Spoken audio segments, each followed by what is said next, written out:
There's no doubt sports are extremely popular in America today, so people want to listen to sports talk.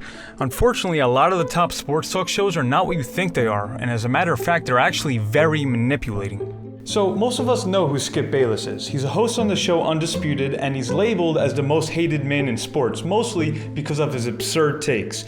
But have you ever truly wondered why he says things like, "One day, I am predicting, Johnny Manziel will become even bigger in the city of Cleveland than his buddy and business partner LeBron James ever was in the city of Cleveland.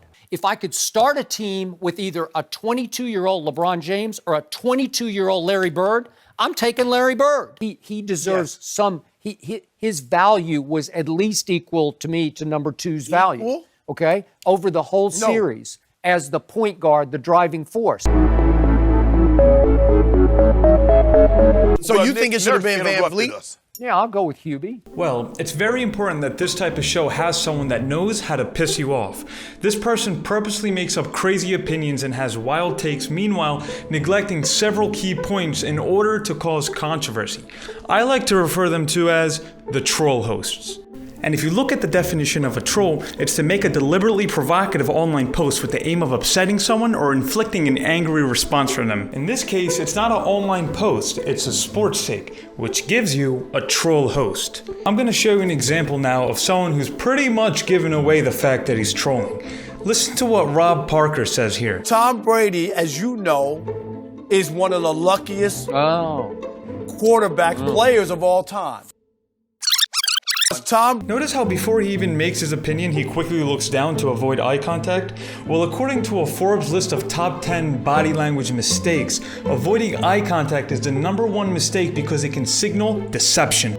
Brady, as you know, is one of the luckiest. And if you notice right here, you kind of see a little smirk forming on his face, which tells me he's not really taking this discussion seriously. Quarterback players of all time. Also, his demeanor is just very telling. He has both his arms down, he seems very hesitant to make the statement, and he even mixes up his words a little bit. If you're making a bold statement that you truly believe, you should be talking with some conviction. Also, I want to switch the focus from how he said it to what he actually said. He's calling Tom Brady the luckiest quarterback of all time. Not the QB who got into the playoffs with the 9-7 record and made a playoff run that involved a 43-yard Hail Mary, a muffed punt in the fourth quarter, another muffed punt in the overtime of the same championship game, and a crazy catch. Not the QB who's been mediocre his whole career and benefited from a catch that defied all odds, had a defense that held the greatest QB on the stage where he performs his best to only 14 and 17 points. No, Rob Parker claims Tom Brady is the luckiest player. Well, let's analyze that. Tom Brady's played 17 seasons in the NFL so far. He's finished the regular season with a winning record every single time. He's won 11 or more games in 14 of those seasons, and he's actually appeared in more Super Bowls than he's missed, winning 6 of them. That sounds to me like the most consistent quarterback of all time, not the luckiest. However, I am the type of person who believes in always letting someone defend themselves. So, let's hear his explanation immediately following that statement. Tom Brady has fumbled in some of the biggest moments in big games. Really? We saw he lost the Super Bowl this year. Do you remember with 2 minutes to go? Remember that? He lost the Super Bowl for the Give me turnover. another one. Give me Another one. Yeah. And then against the Raiders, he fumbled the football. The Raiders should have won the game. If theirs was a catch, that was a fumble. Yes. So which is it? Which one you that want? was not a fumble? I told you it was a fumble. I covered the game. I wrote it immediately that the Raiders got robbed. They got jobbed in that game. He could barely even remember 2 instances 16 years apart where Brady fumbled in the playoffs, even suggesting that he lost the Patriots to Super Bowl in a game which he threw for 505 yards and his defense allowed 538 yards.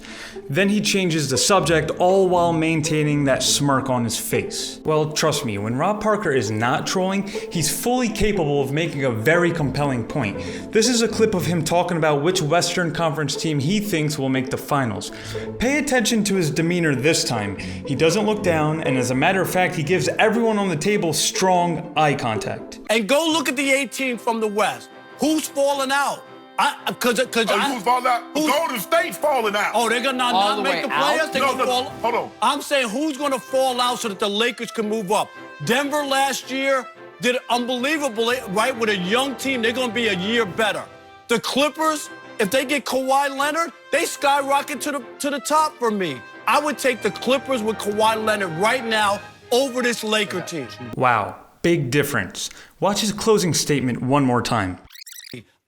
Notice how he's tapping the table with all his fingers? This shows certainty. He's moving his arms around. His tone of voice is much better. Sounds like he's commanding the conversation. His body language is totally different. Take the Clippers with Kawhi Leonard right now over this Laker team. And look how serious he looks after making his final statement. It's such a big difference from the face he made after making his Tom Brady comment. The opinions he has when he's trolling, they're premeditated. He always seems to say the same thing no matter what happens on the field.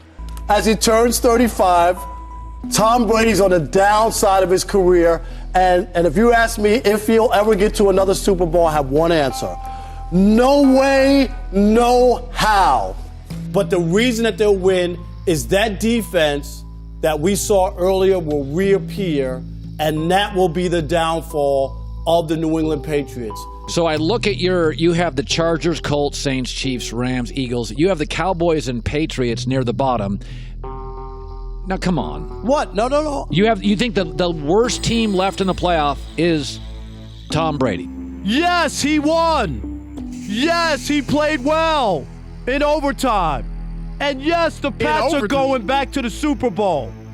But no, he is not, N-O-T, the GOAT in my mind. Rob, Motivated, right? This he's is the going to guy. haunt you again this year. No, he won't haunt me. I'm going to be right this year. I guarantee you. Yeah, Okay. for the first in 7 years, you're going to be I'm going to be right. We'll have plenty to talk Watch. about. Always, Rob. Thank you for...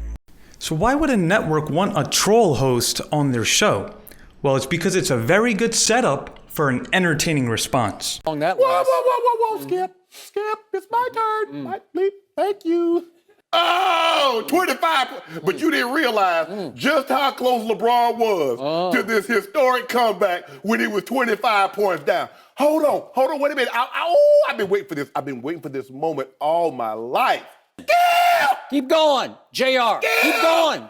America, this country, is synonymous with greatness, and no one will accuse the Cowboys of being great. The Cleveland Cavaliers will beat the Toronto Raptors in a playoff series. Period. Because of LeBron James. Period. Because of the best player in the world, according to you. Period. Because Second Spectrum backed you up. Period. Because Ben Alamar backed you up. Period. I'm sorry for even mentioning them because they don't deserve what you have subjected them to. Stephen A. Smith and Shannon Sharp are what I like to consider the reasonable host because they're usually the voice of reason. The reasonable host is typically a lot more beloved, but they aren't well known for what they're saying. They're well known for how they're saying it. When a host is very animated, people can find it very entertaining, even if they're talking about something stupid. We talk about the GOAT here, the greatest of all time, Michael Jordan, and you running your mouth talking about you going to beat him one-on-one. Why would you say something so blasphemous? In my heyday, Blasphemous. he would need help. Really? He's too Really? small. His name is big, and y'all like, it was a And y'all- 5-on-5 game, he good. One-on-one, I'm undefeated, never lost. Will you stop it? Don't Never apologize lost on TV. one-on-one. That don't make any sense.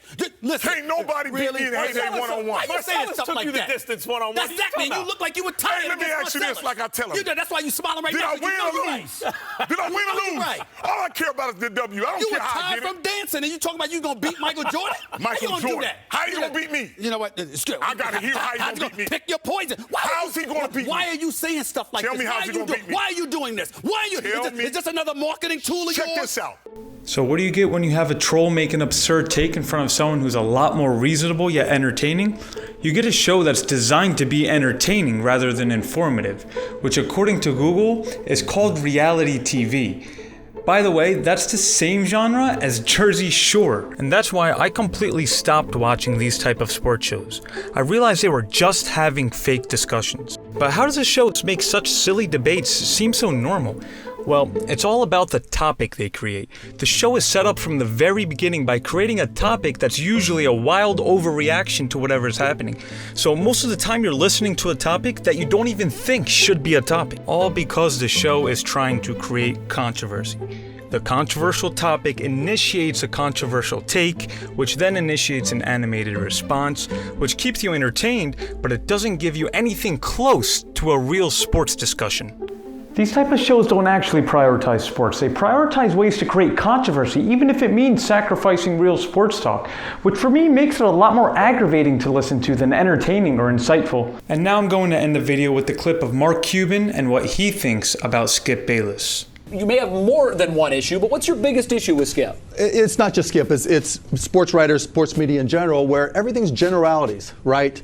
Excruciating pressure. What the hell is that, right? You know, It was excruciating pressure. That's what it was. Is that meaning what, Skip? Meaning that you personally watched up close and personal what LeBron went through last year against your Dallas Mavericks. Was it not the biggest collapse of a superstar that we've ever witnessed on a finals or championship stage? No, I mean, first of all, it's a team game. Right, you guys like to talk in complete generalities where no one can question you, right? You don't ever use facts. You don't ever use substance. Who played harder in the last games? Miami did every game. LeBron played harder than Kevin Durant did 4 straight games. That is the most ridiculous thing any sports writer has ever said. Now, if you think when Kevin Durant walked off the court, he thought, yeah, I didn't play quite hard enough, right? Now, you can say like he wasn't put in a position to succeed. You could say that they didn't run the right plays. They didn't get the ball to him on the block enough. And if you were smart, you'd come out and you'd have substance. You say, you know what? This is how many plays they ran to him on the block. Here's how Miami defended it. Now, you can also argue that the Pat Riley way is always the same way all the time. Miami played it the same way all the time, and then we can have a discussion about adjustments. Like last year, did we play harder than the Heat? Is that what you think it was? No, I don't.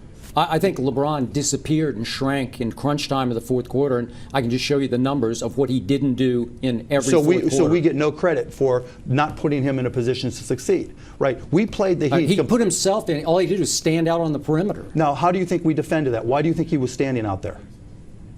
You didn't have to defend it. Oh, right. So no matter what we did, he was just going to stand there and do nothing. Well, that's all I saw. That was a lot of it. That's exactly right, Chip. And hope That's that all Dwayne you Wade saw.